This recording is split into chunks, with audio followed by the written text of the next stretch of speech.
결혼 전까지는 회사를 다니다가 임신을 하고 난 뒤 회사를 그만뒀어요. 평소 몸이 많이 약한 편이었는데 임신을 하고 건강이 더욱 안 좋아졌거든요. 시부모님과 남편은 그런 제 걱정을 많이 했고 어느 날 시어머님이 저를 부르시더니 건강이 우선 아니겠니?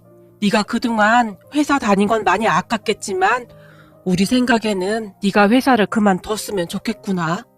너 얼굴색이 너무 안 좋구나. 그러니까 잘 생각해보렴. 시어머님이 조심스레 말했어요. 네, 어머님. 저도 조금 아쉽긴 한데 지금은 아이가 먼저니까 그렇게 하는 게 맞는 것 같아요. 죄송해요. 몸이 이 모양이라 걱정만 끼쳐드리네요. 라며 제가 시어머님의 눈치를 살피며 말했어요. 그게 왜 죄송한 거야? 우린 오히려 네가 회사를 그만두게 되면 속상해할까봐 그게 걱정인데 시어머님이 말했는데 옆에서 우리의 대화를 듣던 시누이가 언니 그러니까 평소에 운동도 하고 그랬어야죠. 아니 운동을 얼마나 안 했으면 그 정도로 힘들다고 그러는 거예요? 라며 저를 한심하다는 듯이 바라봤어요. 시누이는 항상 그런 식으로 저를 힘들게 하곤 했어요. 우리 시부모님은 참 좋은 분들이셨는데 시누이만은 유난히도 저를 싫어했거든요. 매사 모든 것에 꼬투리를 잡을 정도였으니까요. 특히나 저를 무슨 몸종 부리듯이 그렇게 하기도 했는데요. 우리는 결혼하고 시댁 근처에 살았기에 자주 왕래를 하고 있었어요. 우리 친정은 지방이었기에 시댁에 더 자주 가곤 했었는데 좀 전에도 말씀드렸듯이 시부모님이 좋은 분들이셔서 더 자주 갔던 것도 있었어요. 그런데 시댁에 시누이가 있다는 것이 가장 큰 문제였는데요. 어느 날 제가 어머님 우리 지금 갈게요 라고 미리 연락을 하고 출발을 하면 옆에 있던 시누이가 득달같이 제게 전화를 해서는 언니 지금 집에 온다면서요? 네 지금 출발하려고요. 잘됐네. 그럼 올 때 우리 동네 케이크 전문점 있잖아요. 거기서 케이크 좀 사다 주세요. 케이크요? 아 알겠어요. 근데 어떤 케이크로 사갈까요? 언니는 눈치도 진짜 없다. 어떤 케이크는 어떤 케이크이겠어요? 내가 맨날 먹는 케이크 있잖아요. 딱 하면 눈치채야지. 참 답답하네요. 제게 핀잔을 주곤 했는데 사실 시누이의 변덕이 죽을 듯 했기에 제 입장에서는 당연히 물어볼 수밖에 없었어요. 그렇게 시댁에 도착하면 치즈케이크 사왔어요? 라며 시누이가 제 손에 있는 케이크를 낚아채기 바빴고요. 옆에서 그 모습을 지켜보던 시어머님이 뭐야, 너 또 언니한테 심부름 시켰어? 너 왜 자꾸 언니한테 그런 걸 시켜? 너 자꾸 그러면 내가 아빠한테 다 말할 테니까 알아서 해. 라며 시누이를 노려봤지만 내가 뭘 어쨌다고 오는 길에 사오라고 했던 것뿐이잖아. 시누이가 입을 삐죽거리며 방으로 들어가 버리곤 했어요. 그러고 나면 시어머님은 얘야 미안하구나. 아직 철이 없어서 저러는구나. 내가 한번 홍군형을 내주마. 라며 제 눈치를 보셨고 아니에요 어머님. 어차피 오는 길이어서 괜찮아요. 시어머님이 항상 미안해하셨기에 그냥 참고 견뎌냈던 것 같아요. 그렇게 시댁에 갈 때마다 시누이는 제게 이것저것 시켜대기 시작했는데 시누이 방으로 물 가져와라, 아이스크림 가져와라, 라면 끓여와라, 라면 물이 많네 적네라며 마치 하인 부리듯 부려대는 건 아무것도 아니었어요. 그리고 그러한 것은 시부모님이 없을 때 더욱 심하곤 했답니다. 그러다가 어느 날은 결국 일이 터져버렸는데요. 좀 전에도 말씀드렸듯이 임신을 하고 난 뒤 몸이 좋지 않아 회사를 간두고 집에 있었는데 몸이 많이 붓기도 했고 여러 가지로 힘든 상황이었기에 혹시나 싶어 집에 누워있는 날이 많았어요. 의사 선생님이 절대 무리하지 말라고 했었거든요. 그날도 몸이 많이 부어서 집에 누워있었는데 시누이에게 연락이 왔어요. 언니 뭐예요? 저요? 몸이 많이 부어서 잠시 누워있었어요. 임신을 하게 되니까 몸이 제 몸 같지가 않네요. 에이 이제 6개월인데 뭘 그렇게 호들갑을 떨어대요? 제가 아는 사람 얘기 들어보니 막 운동도 하고 해야 순산한다고 하던데 하루 종일 그렇게 누워만 있으면 어떡해요? 잘됐네요. 지금 우리 집으로 와요. 네? 지금이요? 아가씨 제가 지금 몸이 많이 안 좋아서 그런데 오늘은 그냥 집에 있을게요. 정말 몸이 안 좋아서 그래요. 라며 제가 다시 거절을 했어요. 사실 시누이는 다니던 회사를 그만둔 채 집에서 온라인으로 무슨 사업을 한다는데 그 사업이 잘 되고 있는지는 아무도 모르고 있었고요. 제가 보기엔 그냥 백수 같아 보였는데 한나절 자고 일어나서는 밥 먹고 게임하고 종일 그랬으니까요. 암튼 제가 거절을 했음에도 신우이는 포기하지 않은 채 빨리 와요. 계속 누워만 있으면 안 된다니까요. 같이 밥 먹으러 가요. 집에 엄마도 없어서 뭐 먹을 것도 없단 말이에요. 저기 아가씨, 그냥 시켜 먹으면 안 될까요? 제가 오늘따라 몸이 더 안 좋아서 그래요. 라며 제가 다시 한번 정중하게 거절을 했어요. 그런 제 말에 신우이가 짜증을 내며 전화를 끊었는데 시간이 얼마나 지났을까요? 잠시 후에 초인종 소리가 들려왔고 제가 몸을 일으켜서 누군지 확인하기 위해 거실로 나갔는데 밖에 신우이가 와 있었어요. 그렇게 제가 문을 열어줬고 집에 들어서자마자 신우이가 그러지 말고 같이 밥 먹으러 가요. 거기 샤브샤브집 있잖아요. 거기 가요. 라며 제 손을 잡아 끌었어요. 아가씨, 제가 분명히 말했잖아요. 지금 몸이 좋지 않다고요. 그럴수록 더 운동을 해야 한다니까요. 라며 신우이가 제 손을 잡아 끌었고 저는 정말 얼떨결에 따라 나섰는데요. 문제는 신우이가 우리 음식점까지 걸어가요. 얼마 걸리지도 않잖아요? 거기 가려면 30분 이상 걸어가야 하는데 그냥 이 근처에서 아무거나 먹어요. 저 지금 힘들어서 30분씩 못 걸어요. 라며 제가 말을 했지만 언니, 만삭도 아니고 뭐가 그렇게 힘들어요? 그냥 운동한다는 생각으로 걸어요. 라며 다시 제 손을 잡아 끌었어요. 그렇게 저는 울며 겨자 먹기로 걷기 시작했는데 그날따라 몸이 정말 안 좋았던지라 집을 나선 지 한 15분쯤이 지나자 온몸에 식은땀이 흐르기 시작했고 잠시 후에 저도 모르게 길 한복판에 주저앉고 말았어요. 하지만 그 와중에도 신우이는 아니 얼마나 걸었다고 힘들다고 이러는 거예요. 거봐요. 언니가 평소에 운동을 안 하니까 이러는 거라고요. 빨리 일어나요. 라며 신경질적으로 저를 일으켜 세우려고 했지만 그날따라 다리에 힘이 풀려서 도저히 일어날 수가 없었어요. 아가씨, 저 정말 힘들어서 그런데 택시 좀 잡아줘요. 집에 가봐야 할 것 같아요. 라며 제가 거친 숨을 몰아쉬며 말을 하고 있었는데 우리 옆을 지나가던 한 아주머니가 어머, 괜찮아요? 얼굴이 허연데 어디 아픈 거 아니에요? 라며 저를 부축하다가 아가씨를 보며 저기 혹시 임산부 아니에요? 낯빛이 안 좋은데 빨리 병원 데리고 가봐요. 내가 간호사로 일하고 있어서 딱 보면 알거든요. 이러다 큰일 나요. 라고 말을 했고 그 아주머니의 말에 그제서야 신우이의 얼굴 표정이 굳어졌는데요. 신우이가 급히 택시를 잡았고 우리는 제가 다니는 산부인과로 갔어요. 저를 진료하던 의사가 하는 말이 큰일 날 뻔했어요. 아마도 오늘 몸이 계속 안 좋았을 텐데 왜 무리를 했어요? 라며 제게 물었어요. 그 말을 듣던 순간 제 눈에서 갑자기 눈물이 터져 나왔는데 바보같이 왜 딱 잘라서 거절을 못했을까 하는 생각만 들었거든요. 결국 제가 병원에 있다는 소식을 듣고 시부모님과 남편이 불이 나게 병원으로 쫓아왔고 자초지종을 듣게 된 시아버님이 이게 진짜 하다 별짓을 다 하고 있어. 너 우리가 몇 번을 말했어. 네 언니 힘들게 하지 말라고. 이러다 우리 손주 잘못됐으면 어쩔 뻔했어. 라며 병원이 떠내려가라 소리를 지르셨어요. 아니, 나는 그냥 밥이나 함께 같이 먹으려고 했지. 이렇게 될 줄 알았나? 이런 정신 나간 기집애를 봤나? 내가 그동안 참자 하니까 그여 큰일을 내는구만. 너 잘 들어. 다시 한번 네 새언니한테 연락하기만 해봐. 그땐 아주 그냥 내가 요절을 내버릴 거니까. 라며 신우이를 노려봤고 신우이는 그저 어쩔 줄을 몰라 했어요. 그렇게 시부모님께 호되게 당한 신우이는 그 뒤 조용해졌는데요. 호되게 당한 것도 당한 건데 시아버님이 신우이에게 시아버님의 친구분 아들을 소개시켜줘서 연애하느라 바빠졌거든요.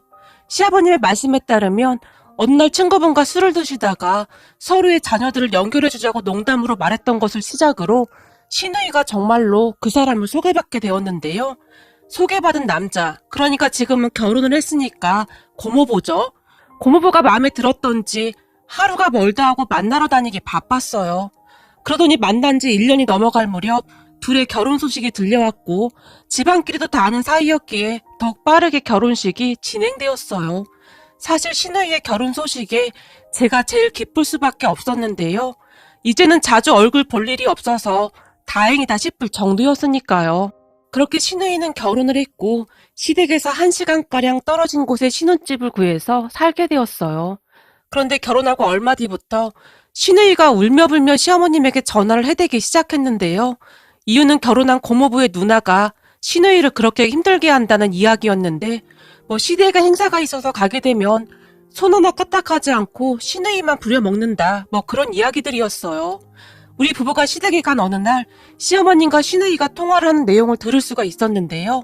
시누이의 말을 듣던 시어머님이 딸, 원래 올케가 있으면 시누이들은 집에서 일 같은 거 절대 하면 안 되는 거잖니? 너도 그동안 네 새언니를 막 부려먹었었잖아 라는 말을 하시는 게 아니겠습니까? 시어머님이 그렇게 말하고 나면 시누이가 뭐라고 소리를 지르는 듯 했지만 너도 네 새언니한테 맨날 심부름 시켜먹고 그랬잖아. 근데 그게 뭐가 불만이라는 거야? 어쩜 우리나라 시누이들은 하는 짓이 그렇게 한결같을 수가 있을까? 어디서 그런 교육이라도 시키나? 네 새언니도 네가 꼬장 부릴 때마다 다 참았잖니? 그러니까 너도 잘 참아봐. 사실 황서방이 성격 좋지, 학벌 좋지, 직업 좋지. 거기다 그 집 돈도 많은 집안인데 네가 어디 가서 황서방 같은 사람을 만나겠니? 그러니까 네 새언니가 너한테 당하면서 그냥 꾹 참은 것처럼 너도 꾹 참아봐. 시어머니는 아주 대놓고 시누이를 놀려대고 있었고 시어머님의 말에 화가 났던 것인지 시누이가 전화를 확 끊어버렸는데요. 통화 내용을 듣고 있던 제가 어머님, 아가씨 지금 힘들 텐데 왜 그러셨어요? 라며 울상을 지을 정도였어요. 하지만 시어머님은 힘들긴 뭐가 힘들어. 지가 한 거 똑같이 되돌려받고 있구만. 그러니까 살면서 다른 사람 마음 아프게 하면 절대 안 되는 거야. 나중에 그대로 돌려받기 마련이야. 라며 시어머님이 한숨까지 내쉬었어요. 엄마, 그래도 엄마 딸인데 너무 냉정한 거 아니야? 전화하면 잘 위로해줘. 엄마까지 그러면 어떡해? 라며 남편이 시어머님에게 말을 하기도 했지만 어찌된 일인지 시어머님은 들은 척도 하지 않았어요. 그러다 보니 어느 날부터 시누이가 저한테 전화를 하기 시작했는데요. 제가 전화를 받기만 하면 고모부 누님의 헌담을 하기 바빴고 정말 속이 상하긴 했던 모양인지 눈물까지 흘리는 날도 많았어요. 사실 저도 다 겪었던 일이었기에 그 심정이 이해도 되면서 또 한편으로는 그러니까 심보를 곱게 썼어야지 라는 생각이 들기도 했는데요. 저도 사람이었기에 그동안 시누이가 제게 했던 행동들이 고스란히 떠올랐거든요. 그렇게 시누이는 결혼 후 참 힘든 시간을 보내고 있었는데 어느 날 시댁에 갔다가 충격적인 사실을 듣고 말았답니다. 우리 아들이 태어난 뒤 주말이면 시댁에 자주 가서 자고 오곤 했어요. 첫 손주이다 보니 시부모님이 우리 아들을 워낙 예뻐하기도 했고 시댁에 가면 시부모님이 우리 아들을 돌봐주시니 제 입장에서는 잠시나마 쉴 수 있었으니까요. 그 주 토요일 아침 일찍 시댁으로 출발을 했고 시부모님과 음식도 해먹으며 즐거운 시간을 보낸 뒤 밤늦게 잠이 들었어요. 그리고 다음날 늦잠을 자고 일어난 저는 화장실을 가기 위해 조용히 화장실로 향하고 있었는데요. 시부모님도 늦게 일어나신 것인지 식탁에 앉아 우리 아들과 함께 간단하게 식사를 하고 계셨어요. 그런데 제가 화장실로 들어서려던 순간 시어머니께서 여보, 미연이 말이에요. 이 정도면 된 거 아니에요? 라는 말을 꺼냈어요. 그 말에 저도 모르게 발걸음을 멈춘 채 두 분의 대화를 엿듣게 되었는데요. 한참 더 호되게 혼나봐야 해. 예쁘다 예쁘다 했더니 아주 버르장머리가 없어. 당신 그때 일 잊었어? 그것 때문에 우리 며느리가 병원 실려갔었잖아. 내가 그때 생각만 하면 아직도 아찔하다니까. 그때 잘못했으면 이렇게 예쁜 우리 손주 얼굴도 못 볼 뻔했잖아. 라며 시아버님이 말씀하셨어요. 그렇긴 하죠. 그때 생각만 하면 내가 그냥 피가 거꾸로 솟는다니까요. 이제 정신 좀 차린 것 같은데 좀 살살 하라고 해요. 그래도 하나밖에 없는 딸인데 울며 불며 전화해 대면 마음 아파서 못 보겠어요. 알았어. 내가 한번 말하리다. 그러니까 당신은 입조심이나 해. 라며 시아버님이 시어머님에게 당부하고 있었어요. 그런 시부모님의 대화를 듣던 제가 두 분이 앉아 계신 식탁으로 걸어갔는데요. 제 모습을 본 시어머님이 저를 보며 깜짝 놀란 채 들고 있던 식빵을 떨어뜨렸어요. 일어났니? 언제 일어난 거야? 아침 먹어야지. 앉거라. 시어머님이 당황한 채 말을 하고 있었어요. 어머님, 저 다 들었는데 지금 이게 무슨 말씀이세요? 라며 제가 두 분을 번갈아가며 바라봤어요. 어? 뭘 말하는 거니? 라며 시아버님이 시치미를 뗐지만 방금 두 분이서 하신 말씀이요. 그게 무슨 말씀이세요? 라며 제가 놀라서 물었고 제 말에 두 분이 어쩔 줄을 몰라 했는데요. 곧 두 분이 그런 제게 깜짝 놀랄 만한 말을 해주셨답니다. 그러니까 고모부가 시아버님의 친한 친구분의 아들이었으니 양쪽 어른들이 서로 잘 알고 있는 사이였어요. 그러고 보니 좀 이상하긴 했는데요. 서로 그렇게 잘 알던 사이인데 시누이에게 왜 그렇게 못되게 할까 싶기도 했거든요. 시부모님의 말씀은 이랬어요. 시누이가 제게 하도 못되게 구니까 고모부의 아버지, 그러니까 시누이의 시아버님에게 시누이가 제게 했던 대로 똑같이 하라고 시켰다는 거죠. 두 분은 아마도 시누이가 스스로 깨우치길 바랐던 것 같아요. 근데 고모부의 누님이 대학 때 연극 동아리에 있어서 사돈 어르신이 부탁한 대로 마치 연극을 하듯 시누이가 저한테 했던 대로 똑같이 연기를 했다는데요. 그런데 연기를 어찌나 잘하던지 마치 실제 모습 같았다고 합니다. 그동안 우리 시부모님이 시누이를 바꾸기 위해 불같이 화를 내기도 했고 또 어느 날은 타이르기도 했지만 쉽게 변하지 않았으니까요. 그래서 한번 똑같이 겪어보길 바라셨던 것 같았어요. 그 말을 듣고 제가 아무리 그래도 어떻게 그렇게까지 하실 수가 있어요? 라며 놀란 채 입을 딱 벌리고 말았답니다. 자식이 올바른 길로 가게 만드는 게 부모의 역할 아니겠냐? 어느 부모가 자식이 귀하지 않겠냐마는 귀한 자식일수록 가르쳐야 할 것 같았다. 너도 알다시피 네 시누이가 누뚱이 아니더냐? 지금껏 애지중지 키우다 보니 우리가 너무 아나무인으로 키웠더구나. 그동안은 우리도 그냥 예쁘다 예쁘다 하고 있었는데 너한테 하는 거 보면서 우리도 참 많이 놀랐단다. 그래서 몇 번 앉혀놓고 알아듣게 타이르기도 해봤는데 쉽사리 바뀌지가 않더구나. 내 자식 귀하면 남의 자식도 귀하기 마련인데 너한테 그리하면 안 되는 거 아니겠냐? 우리로서는 그 방법밖에 없었다. 그나마 그쪽 지방과 우리가 잘 아는 사이이다 보니 협조가 잘 된 편이지. 라며 시아버님이 멋쩍게 웃으셨어요. 아니 아무리 그래도 어떻게 그런 생각을 하실 수가 있어요? 그럼 고모부 누님께서 일부러 더 그랬단 말인 거네요? 제가 깜짝 놀라 물었는데요. 그렇지. 아마도 네 시누이가 너한테 하듯이 똑같이 했을 거야. 거기다 대학 때 연극을 했던 애라 네 시누이가 아주 죽을 맛이었을 거야. 맙소사, 아가씨 저한테 맨날 울고불고 전화오고 난리도 아니었어요. 이제는 웬만큼 깨달은 것 같은데 그만하셔도 되지 않을까 싶은데요. 얼마 전엔 저한테 사과까지 하시던데요. 라며 제가 급히 말을 꺼냈어요. 그렇지 않아도 내가 그쪽에 전화하려고 했다. 요즘 들어 풀이 많이 죽어있더구나. 그 정도 했으면 정신 차렸겠지. 시아버님이 여전히 덤덤한 표정으로 말씀하셨어요. 그리고 그런 시부모님을 가만히 보고 있노라니 대단하다는 생각이 들었어요. 제가 듣기로 대부분 이런 경우에 며느리보다 딸 편을 들기 마련이라던데 두 분의 현명하신 생각이 그저 감사한 마음이 가득했답니다. 그 뒤 시부모님의 바람대로 시누이는 정말 많이 좋아졌는데요. 어느 날 가족끼리 식사를 하러 간 자리에서 제가 우리 아들 때문에 밥도 잘 못 먹은 채 분주하게 움직이고 있었는데요. 그런 저를 보던 시누이가 갑자기 언니, 제가 성준이 볼 테니까 언니 식사하세요. 라고 말하더니 음식점 직원을 보며 저기요, 여기 갈비 2인분 더 주세요. 라고 말하는 게 아니겠습니까? 그 모습에 제가 아니에요 아가씨, 괜찮으니까 식사 마저 하세요. 라며 거절했지만 시누이는 한사코 우리 아들을 데리고 밖으로 나가면서 언니, 천천히 먹고 나와요. 우린 밖에 나가서 산책 좀 하고 있을게요. 라며 고모부와 함께 우리 아들을 데리고 나갔어요. 그 모습에 저도 모르게 눈물이 왈칵 쏟아지고 말았는데요. 변해도 너무나 변해버린 아가씨의 말과 행동에 큰 감동을 받을 수밖에 없었어요. 그런 아가씨의 모습에 시부모님도 많이 놀란 표정이었는데 역시 그 방법이 제대로 통했나 보구만. 그래야 하고 말고 조금만 서로의 입장에서 생각하면 힘들 거 하나 없는 거야.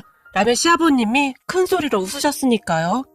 그렇게 식사를 끝내고 집에 돌아온 시아버님이 모두가 앉은 자리에서 아무리 가족이라고 해도 서로에 대한 기본적인 예의는 지켜야 하는 거야. 하물며 시누이와 올케 사이에는 더 그래야 하는 거야. 물론 그렇다고 해서 막 남이 다 그런 말이 아니야. 서로 감정 상하게 하면 안 된다 그 말이야. 올케도 시누이한테 똑같이 해야 하는 거고 말이야. 그러면 올케랑 시누이 갈등 이런 게 있을 수가 없겠지. 그렇지 않기 때문에 늘 끊임없이 문제가 생기는 거고 결국에는 인연을 끊고 산다 만다 왼수보다 못한 사이가 되는 거지. 이제 가족이 되었는데 서로 잘 지내면 좋지 않겠느냐 그 말이야. 라며 시아버님이 우리 모두를 둘러보셨어요. 그리고 그런 시아버님의 말씀을 듣고 있던 시누이가 언니, 제가 생각해보니 그동안 잘못한 게 참 많더라고요. 언니한테 다시 한번 사과할게요. 사실 지금껏 우리 집에서 다들 저만 예뻐해줬는데 어느 날부터 언니한테 모든 관심이 가는 것이 싫어서 더 심술을 부렸던 것 같아요. 정말 죄송했어요. 앞으로는 철없이 행동하지 않을게요. 라며 눈물까지 글썽이며 사과했어요. 아니에요, 아가씨. 저도 요즘 아가씨가 저한테 마음 써주는 게 너무 좋아서 옛날 일은 하나도 생각나지 않을 정도예요. 그러니까 이제부터는 그런 생각 하지 않았으면 좋겠어요. 우리 앞으로 잘 지내면 되잖아요. 아가씨가 이렇게 먼저 손을 내밀어줘서 정말 감사해요. 라며 아가씨의 손을 꼭 잡았고 우리 둘은 그렇게 더 가까워졌답니다. 이번 일을 겪으면서 시부모님의 현명한 생각에 많이 놀라고 감사한 마음뿐이었는데요. 저도 앞으로 우리 시부모님 같은 현명한 사람이 되도록 노력해야겠습니다. 아버님, 어머님 항상 감사드립니다. 그리고 우리 아가씨도 노력해줘서 감사드리고 저도 더욱 노력할게요.